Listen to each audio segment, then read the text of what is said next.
My name's Donna Coonan and I'm the commissioning editor of the Virago Modern Classics. I'd like to welcome you to our book group, and the second book that we've chosen is South Riding by Winifred Holtby. Now there's a lot to discuss in this book. It takes in over 100 characters and it's got a huge panoramic sweep taking in the entire rural community.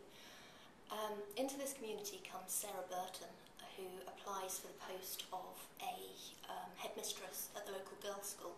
She comes to this school with huge amounts of ambition. She's small, she's wiry, she's not conventionally beautiful, but she's got this stunning red hair.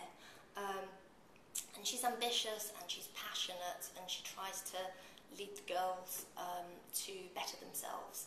And she is an example of how through education you can bring yourself out of your class. The only person who is against her in her interview when she comes for it is Robert Kahn, who is dark and Heathcliffian, and he's an aristocrat, and he's pretty much ruined, but the old levels of class still exist for him, and he can't conceive of this woman who is not a lady teaching these girls, especially as he believes his daughter might have to go there as he can't privately educate her.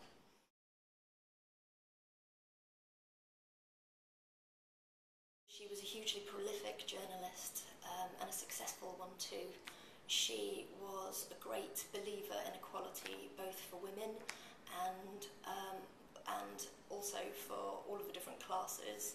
And also she'd spent time in South Africa, where she'd campaigned to unionise black workers.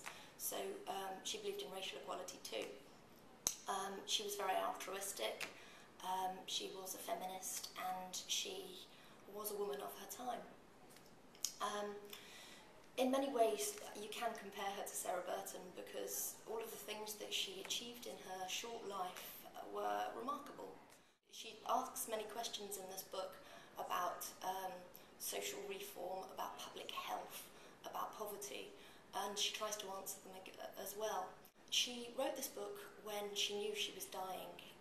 The book was written in 1935.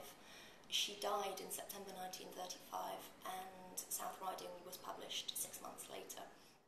I hope I haven't conveyed that this book is so much of its time that it isn't relevant today, because it is. The main crux of the book is to bring in this whole community, and she writes with such warmth and with such humour that you completely get immersed in it. It is your world while you are reading it, and